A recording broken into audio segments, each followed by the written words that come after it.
Olá, meu querido irmão, minha querida irmã. Eu desejo que a paz do Senhor Jesus repouse sobre a sua vida agora e sobre a sua família hoje e sempre. Amém? Eu sou o pastor Antônio Júnior e olha, irmãos, hoje a palavra está uma bênção. Eu quero agradecer a você que todos os dias está comigo de manhã, de tarde, à noite. É muito importante, irmãos, nós mantermos uma constância. A minha esposa costuma dizer uma frase muito simples, mas muito profunda. Ela diz que o segredo do sucesso é a constância no propósito. Eu não sei qual é o seu propósito, mas eu imagino que você deseja estar mais próximo de Deus, mais íntimo com Ele, e por isso você precisa manter a constância nesse caminho que você já está perseguindo, tá bom?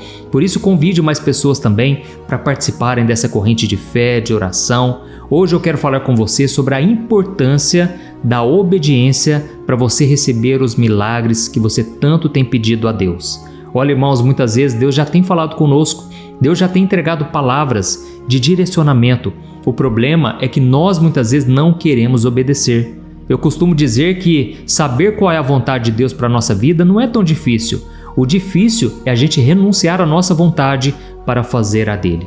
Irmãos, não é fácil. A gente tem que vencer a nossa carne, a nossa própria mente, porque a Bíblia diz em Provérbios capítulo 3 que se nós confiarmos no Senhor de todo o nosso coração e não nos apoiarmos no nosso próprio entendimento, aí sim Deus vai endireitar os nossos caminhos. Então eu quero falar exatamente sobre isso hoje. Deus quer endireitar os seus caminhos, que hoje muitas vezes estão tortuosos, são caminhos que uma hora vão para baixo, outra hora estão para cima.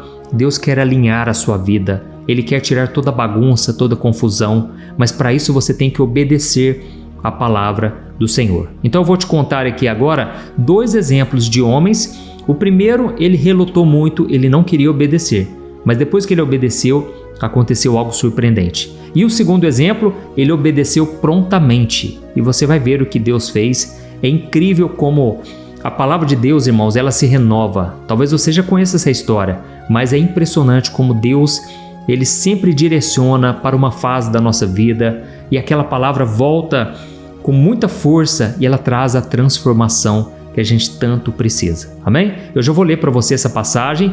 Antes eu só peço para você se inscrever no meu canal. Vamos lá, é muito rápido. Clique no botão inscrever-se, ative o sininho da notificação e depois selecione a opção todas para você não perder nenhum vídeo que eu colocar, tá certo? Irmãos, centenas de milhares de pessoas têm acompanhado aqui as orações todo dia e eu só posso agradecer a cada um de vocês. Olha, juntos nós temos feito muito a obra de Deus. Aqui eu não falo de religião, aqui eu falo do reino de Deus. Amém? Então, vamos lá mais uma vez para uma palavra abençoada. Eu quero ler para você uma passagem que está em 2 Reis, capítulo 3. Depois você pode ler todo o capítulo aí na sua casa, mas eu vou resumir a história aqui para você entender. A Bíblia fala nesse capítulo sobre um homem chamado Naamã. Naamã era chefe do exército da Síria. Era um homem extremamente respeitado, um homem que tinha muito valor perante a sociedade. Só que a Bíblia diz que por trás da sua armadura de chefe do exército havia uma doença na vida daquele homem, a doença da lepra, hoje conhecida como hanseníase. Hoje tem tratamento, hoje as coisas são muito diferentes do que antigamente. Quando uma pessoa tinha lepra no Antigo Testamento, para você ter a noção, as pessoas tinham que ficar longe, a muitos metros de distância, e começar a gritar: leproso, leproso. Por quê? Será que era um preconceito? Será que era uma discriminação? Não era nada disso. É porque, como não tinha tratamento, as pessoas que chegassem perto, que tocassem no leproso, elas também pegariam a lepra, entendeu? Então elas tinham que falar: olha, leproso, aquela pessoa é leprosa, para que ninguém chegasse perto. Consequentemente, uma pessoa que tinha lepra, ela ficava à margem da sociedade, muitas vezes ficava na miséria, não podia ter o convívio nem religioso, não podia ir no templo. Então, irmãos, as famílias abandonavam essa pessoa. E nesse caso aqui, era um homem muito respeitado, talvez porque ninguém sabia da sua doença, da sua lepra. Mas, irmãos, eu imagino aquele homem muito respeitado lá fora, mas quando chegava dentro de casa e ele tirava aquelas armaduras e ele olhava para o seu próprio corpo, aquilo entristecia muito o coração dele. Irmãos, todos nós sabemos que Deus não é mau, Deus não deseja o mal para ninguém, mas nós estamos em um mundo corrompido pelo pecado e por causa do pecado vieram as doenças. A prova disso é que no céu não vai ter doença, porque lá não vai ter pecado, entendeu? Então, você tem que entender uma coisa, a doença, ela é resultado do pecado que está nesse mundo. Mas Deus, muitas vezes, Ele usa uma enfermidade. Nós não podemos negar essa realidade. Deus usa as doenças, Deus usa um acidente, Deus usa uma perda familiar, Deus usa uma perda financeira, uma falência. Deus pode usar qualquer coisa, irmãos, para tratar conosco. E nesse caso aqui, a Bíblia deixa muito claro que esse homem era muito arrogante, muito soberbo. Mas ele tinha esse problema, que com certeza fazia com que ele não se ensoberbecesse ainda mais e não se perdesse completamente. Então, lá no versículo 5, a Bíblia diz algo muito interessante. Olha o que está escrito. Então, a menina escrava disse à esposa de Naamã: como seria bom se o meu senhor fosse ver o profeta Eliseu em Samaria. Ele o curaria da lepra. Irmãos, deixa eu explicar o contexto aqui. Nesse momento aqui, a nação de Israel tinha sido escravizada pelos sírios. E aí o que acontece? Dentro da casa de Naamã tinha uma escrava lá, uma escrava israelita. E essa menina então falou com a esposa de Naamã: olha, quem dera, como seria bom se o meu patrão fosse ver o profeta Eliseu. Ele o curaria da lepra. Irmãos, olha que menina ousada, que menina cheia de fé, de ousadia. Por quê? Ela estava longe do seu país, ela foi levada cativa como escrava e mesmo assim ela testemunhou o nosso Deus, o poder do nosso Deus. A Bíblia não fala o nome dessa moça, era uma serva do Senhor. Como é bom, né, irmãos? A gente vê pessoas que muitas vezes não querem estar nos holofotes, elas não querem estar em evidência, elas querem simplesmente fazer a obra de Deus. É por isso que eu creio que os maiores santos, eles não estão nas plataformas. Os maiores santos não estão em evidência, eles estão no anonimato. É claro, Deus pode usar uma pessoa que está agora em destaque. Mas, irmãos, Deus não está importando para nada disso. E, aliás, se Deus coloca uma pessoa em destaque, é porque Ele quer usar ela mais ainda. Amém? E essa menina falou: olha, quem dera se ele conhecesse, ele fosse visitar o profeta Eliseu. Sabe o que aconteceu? Aquele homem que tinha aquela doença que tanto deixava ele triste, fez com que ele tomasse uma atitude. Então ele foi em busca desse tal profeta Eliseu. Irmãos, ele não tinha outra escolha a não ser procurar o homem de Deus. E deixa eu te falar uma coisa, muitas vezes a gente ora por alguém que às vezes é arrogante, como Naamã, é um homem soberbo, uma pessoa que se acha muito importante, afinal de contas, ela diante da sociedade, ela é muito reconhecida. Irmãos, para esse tipo de pessoa, nós precisamos orar, pedindo que Deus quebrante o coração delas, que Deus tire toda a cegueira espiritual e que Deus tire esse orgulho, essa soberba. E muitas vezes, sabe o que vai acontecer? Essa pessoa vai passar por alguma dificuldade que vai ser a peça-chave para que ela queira uma transformação. E graças a Deus, esse homem, ele foi obediente ao conselho daquela menina. E eu quero ler para você o que aconteceu depois que aquela menina convidou ele para ir lá conhecer o profeta Eliseu. Olha só o que está escrito no versículo 8. 2 Reis, capítulo 3, o versículo 8 ao 12. Presta muita atenção. Naamã então foi com seus cavalos e carruagens, e ele parou na porta da casa de Eliseu. E Eliseu não saiu para fora, ele simplesmente mandou um mensageiro dizer a Naamã: vá e lave-se 7 vezes no rio Jordão, e a sua pele será restaurada e você ficará curado totalmente da lepra. Naamã ficou indignado com aquilo e ele disse: eu imaginei que esse profeta sairia para me receber. Eu esperava que ele movesse as mãos sobre a lepra, invocasse o nome do Senhor, o seu Deus, e me curasse. Não são os rios Abana e Farfar, em Damasco, melhores do que qualquer rio em Israel? Será que eu não poderia me lavar em um desses e ser curado? Naamã deu meia volta e partiu furioso. Olha isso, irmãos, aqui nós vemos o profeta Eliseu, ele enviou um mensageiro para falar com Naamã. Olha, você deve se lavar 7 vezes no rio Jordão. Você tem que mergulhar 7 vezes. Irmãos, naquela hora, Naamã poderia ter sido humilde. Ele poderia ter pensado: o quê? Esse cara é homem de Deus, esse homem é profeta. Então eu vou fazer tudo o que ele me mandar. Só que em vez disso, irmãos, ele relutou. E ele falou que eu não vou mergulhar nesse rio sujo. Qualquer outro rio em Damasco, qualquer outro lugar, é mais limpo do que qualquer outro rio em Israel. Irmãos, eu já batizei pessoas no Rio Jordão. É um rio lamacento, é um rio de águas marrom, sabe? É um marrom escuro. Não é uma água clarinha. Mas, irmãos, Deus queria usar esse rio para curar a vida desse homem. E naquela hora ele foi embora e ele disse: eu não vou, de jeito nenhum. Só que, irmãos, olha o que os funcionários de Naamã disseram para ele. Continuando aqui, ó. Mas os seus oficiais tentaram convencer Naamã, dizendo: meu senhor, se o profeta lhe tivesse pedido para fazer algo muito difícil, o senhor não teria feito? Por isso o senhor deve obedecer à instrução dele, porque ele disse apenas: vá, lave-se no rio Jordão e seja curado. Assim Naamã desceu ao Jordão e mergulhou 7 vezes, conforme a instrução do homem de Deus. Então a sua pele ficou saudável como a de uma criança e ele foi totalmente curado. Amém? Irmãos, a primeira coisa que eu quero falar para você, nunca se esqueça disso aqui, ó. Deus não pede a sua opinião, Deus pede a sua obediência. Amém? Deus não está pedindo a sua opinião. Deus é Deus, irmãos. Os caminhos dele, os pensamentos dele são muito mais elevados que os nossos. Então simplesmente obedeça. Não seja teimoso como Naamã, não seja soberbo como ele, porque ele poderia ter perdido a sua cura. Ele estava indo embora, irmãos. Graças a Deus ele tinha pessoas à sua volta que queriam o bem daquele homem. Irmãos, a gente tem que agradecer muito pessoas que deram um toque na nossa vida, que puxaram a nossa orelha. Eu sou muito grato aos meus amigos, os meus pais, pessoas que me instruíram, porque eu não sou o dono da verdade. Eu tenho minhas falhas, muitas vezes eu não enxergo um caminho à minha frente. Mas então Deus usa minha esposa, Deus usa os meus filhos, Deus usa pessoas para abrir os meus olhos. Olha, talvez Deus já está usando alguém na sua vida. Você precisa parar de ser teimoso, de querer ficar dando a sua opinião para Deus, sabe? Lembra do que eu falei lá no começo?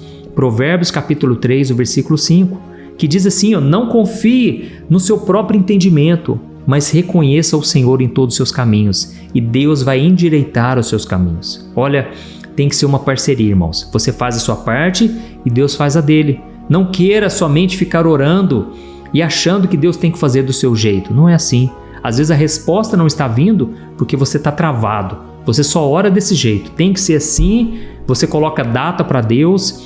Você fala: Deus, ó, eu tenho até dia tal, até tal horário. Tem que ser assim, Deus. Irmãos, Deus não vai se prender à nossa religiosidade. Ele não vai entrar dentro de uma caixinha, irmão. Deus é Deus. Deixa Ele fazer do jeito dele. Simplesmente confie no Senhor. Amém? E então ele obedeceu à instrução do profeta Eliseu. Ele mergulhou e quando ele mergulhou a 7ª vez, e talvez ele pensasse assim, mas para que 7? Não pode ser 1, 2, 3? Irmãos, se Deus deu uma instrução, vamos fazer. Amém? Se Deus está falando, olha, faz isso, isso, isso, vai lá, obedece e você vai ver o que ele vai fazer. Olha, muitas vezes, irmãos, vai parecer ilógico, muitas vezes vai contra a sua razão. E eu ouso dizer que tudo aquilo que você faz que não vai contra a sua razão, então não é uma atitude de fé. Você precisa muitas vezes ir contra aquilo que você aprendeu desde a infância. Tem muitas pessoas, irmãos, que não abrem mão da religião por causa de tradição. Ah, porque eu nasci nessa religião, eu aprendi com os meus pais, meus parentes. Irmãos, o próprio Jesus disse na época para os religiosos, ele disse: vocês estão trocando a obediência a Deus por causa da tradição. Tome cuidado. Muitas vezes você aprendeu de um jeito, não quer dizer que aquilo é a verdade. Ouça a palavra de Deus. Busque a palavra de Deus sem interferência de nada, tá certo? E aí você vai descobrir a verdade e a verdade vai te libertar. Glória a Deus. Então eu contei aqui o primeiro exemplo.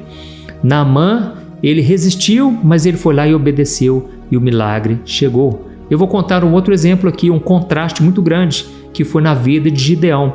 Deus falou para Gideão: Gideão, você vai derrotar os midianitas, eu vou te dar vitória, só que tem um porém, o seu exército está muito grande, no seu exército tem 32.000 pessoas, ou seja, é muita gente. E aí se você lutar com esse tanto de gente, vocês não vão me glorificar. Deus falando com ele, vocês vão se vangloriar, vocês vão começar a achar que foi a sua própria força que trouxe a vitória. Irmãos, olha que coisa ilógica também, né? Muitas vezes a gente pensa, para eu lutar e vencer o inimigo, eu tenho que ter todos os armamentos, todo o exército. Mas, irmãos, na visão de Deus é diferente. Deus prefere menos pessoas. Deus prefere um grupinho pequeno, talvez uma pessoa só. Para quê? Para que a glória seja totalmente de Deus. Tem muitas pessoas que têm 1000 habilidades, elas têm muita condição financeira e Deus não usa elas. Deus não faz nada na vida delas. Por quê? Porque elas não querem glorificar a Deus. Então, como eu disse para você, lá em Juízes capítulo 7, conta essa história de Gideão. E aí Deus deu uma instrução para Gideão. Deus falou, olha, chame o seu exército de 32.000 pessoas e pergunte quem está com medo. Quem está apavorado, com medo de enfrentar a batalha, pode ir embora para casa. Fica lá com a sua esposa, com seus filhos, pode ir embora. Sabe o que aconteceu? De 32.000 pessoas, 22.000 soldados foram embora. Irmãos, do que adianta a quantidade? Deus queria qualidade e sempre foi assim. Então, 22.000 pessoas foram embora, sobraram apenas 10.000. E aí talvez Josué pensasse, agora chegou a hora, vamos lá enfrentar os midianitas. E aí sabe o que Deus falou para ele? Gideão, eu não quero 10.000, eu quero que você reduza esse exército aí, porque senão vocês vão achar que foi a força de vocês que trouxe a vitória. E aí então Deus deu uma instrução muito interessante para Gideão. Ele falou o seguinte, ó, você vai mandar esse povo lá na beira do riacho, e aí você vai observar e você vai separar essas pessoas pela maneira como eles bebem água. A maneira como o soldado bebe água você vai separar. De um lado você vai separar pessoas que chegam lá na beirada do riacho e eles abrem a mão assim, ó, e começam a beber na mão, né? E começa a colocar a língua aqui, ó, bebendo como se fosse um cachorrinho, bebendo a água. Essa foi a instrução que Deus deu, irmãos. E aí ele falou, olha, Gideão, fique atento também àqueles que se ajoelham diante do riacho e começa a beber que nem um gatinho, que nem um cachorrinho, e aí você vai separar essa pessoa também. Aqueles que simplesmente pegam a água, colocam na mão e começam a lamber, daqueles que se ajoelham e começam a beber diretamente no riacho. E aí, irmãos, olha que coisa interessante, né? Gideão obedeceu. Ele parecia talvez pensar assim, nossa, mas que instrução maluca, que coisa doida que Deus deu. Mas ele foi lá e obedeceu. Sabe o que aconteceu? Aqueles que bebiam ajoelhados e chegavam e colocavam a boca direto na água, Deus falou, esses não vão participar do exército. Por quê? Porque eles estão desatentos. Quando uma pessoa se ajoelha e ela começa a beber direto da água, ela fica desatenta e o inimigo pode vir por trás. E Deus falou, não quero nenhum desses. Sabe o que aconteceu, irmãos? Vocês não vão acreditar. De 10.000 soldados, caiu apenas para 300. Somente 300 chegaram, colocaram a mão na água e ficaram olhando para o lado, foram lá e beberam.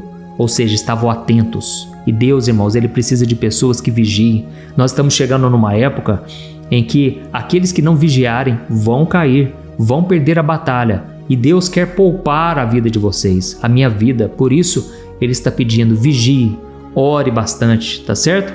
E aí, irmãos, ele foi com 300 homens apenas e a vitória foi tremenda. Deus deu a vitória para Gideão e para todo o seu exército. Por quê? Porque eram 300 homens valentes, corajosos, guerreiros. Amém? Então, a mensagem que eu tenho para você hoje é essa. Deus não está pedindo a sua opinião, Ele está pedindo a sua obediência. Não queira falar para Deus o que Ele tem que fazer. Simplesmente obedeça. Por mais que você não entenda, por mais que pareça ilógico, Deus vai garantir a vitória na sua vida. Amém? Escreva aqui nos comentários, Deus, eu quero te obedecer. Isso vai encorajar outras pessoas. E agora nós vamos orar. Eu peço para você, no final da oração, que você compartilhe esta mensagem tão profunda, tão importante, principalmente para os seus familiares, pessoas próximas de você. Eu creio que é tempo de nós nos unirmos como família para orarmos em nome de Jesus. Glória a Deus. Irmãos, eu já estou aqui com o óleo da unção.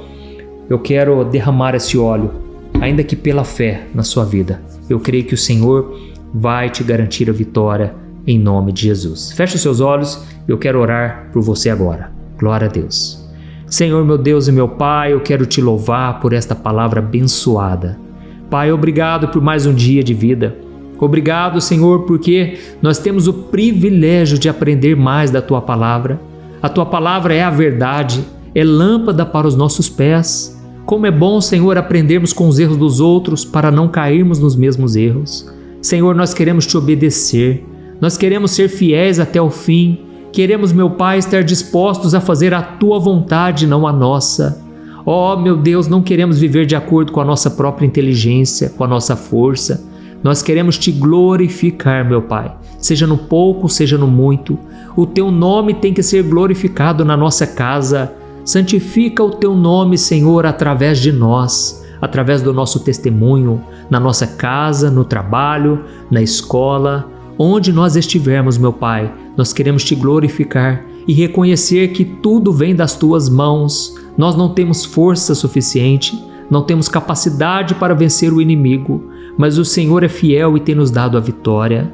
Pai, não nos deixe romper com essa corrente de fé e de oração. Nós queremos estar todo dia aprendendo mais de Ti, Senhor. Queremos crescer espiritualmente. Oh, meu Deus, queremos viver milagres, Pai. Muitas vezes a nossa mente nos atrapalha, a nossa razão. Muitas vezes nós pensamos, não pode ser, Deus não faria isso ou aquilo, Deus não poderia dar uma instrução como essa. Mas, Senhor, hoje nós aprendemos que muitas vezes os teus caminhos são muito mais elevados que os nossos. Enquanto nós estamos pensando algo, o Senhor já pensou lá na frente. Por isso, Senhor, nós queremos te obedecer, Pai. A nossa vida muitas vezes está confusa, está cheia de pendências, tanta coisa ainda desarrumada, mas nós queremos ser fiéis a Ti, Senhor. Assim como Naamã acabou obedecendo e foi curado e a sua pele ficou como de uma criança. Eu creio, meu Pai, que a nossa vida será limpa, será transformada, será transparente, será algo que as pessoas vão olhar e vão dizer: foi a mão de Deus que operou, não tem explicação. Pai, muitas vezes nós estamos sofrendo no meio do deserto e as pessoas realmente não entendem como nós conseguimos suportar tanta batalha, tanta dificuldade. Mas nós estamos aqui, meu Pai, para reafirmar a nossa fé. É o Senhor quem tem nos sustentado de pé. Obrigado, meu Deus, por esta palavra. Que o Senhor nos alimente, que o Senhor nos dê o pão de cada dia e que o Senhor complete a boa obra que começou na vida dos teus filhos. Pai, abençoa o lar, abençoa a família, o trabalho, tudo que envolver a vida dessa pessoa hoje, meu Pai. Traga renovo espiritual, traga uma alegria e uma paz que excede todo o entendimento. Oh, meu Deus, eu creio que o que o Senhor tem para nós é sobrenatural. Nós ainda não conhecemos, as pessoas não sabem o que é, mas o Senhor tem preparado para nós. E eu creio que toda sorte de bênçãos virá sobre a nossa vida e sobre a nossa casa. Eu estendo as minhas mãos e eu te peço, cura, Senhor, liberta, restaura as feridas emocionais, feridas da alma. Ó Jesus, traga a cura completa através do sangue de Jesus, que foi derramado na cruz há 2000 anos atrás. Eu tomo posse do perdão, da graça e da misericórdia. E eu te peço, Jesus, seja o Senhor e Salvador da vida de cada pessoa que está me ouvindo. O Senhor está acima da religião. O Senhor é o Filho do Deus vivo que morreu e ressuscitou e hoje intercede por nós. É em teu nome, Jesus, que eu já te agradeço por tudo. Amém. Glória a Deus. Aleluia. Meu irmão, me responda uma coisa. Como está a sua vida emocional, espiritual e financeira? Eu sei que quando nós olhamos ao nosso redor, nós só encontramos pessoas frustradas nos relacionamentos, endividadas e que não conseguem ter uma vida constante com Deus. Mas você não precisa passar por isso. Você pode ter uma vida totalmente diferente da maioria das pessoas. Mas para isso você precisa tomar algumas atitudes que eu quero te ensinar. Talvez você não saiba, mas eu criei um curso chamado Transformação, com 21 videoaulas, onde eu ajudo os meus alunos a mudarem as suas vidas de uma forma muito simples e fácil. E todo dia eu tenho recebido diversos testemunhos do que Deus está fazendo na vida deles através dessas aulas. O grande problema é que as vagas para entrar no curso estão fechadas, mas como o meu objetivo é ajudar o maior número de pessoas e eu sei o quanto esse curso vai te ajudar, eu decidi abrir uma vaga exclusiva para que você entre ainda hoje, tá bom? Eu fiz uma condição muito especial, pois eu quero muito que você seja o meu aluno. Então faz o seguinte, é só você clicar no link que está bem aqui abaixo do vídeo e eu te espero lá, tá certo? Que Deus te abençoe, um grande abraço.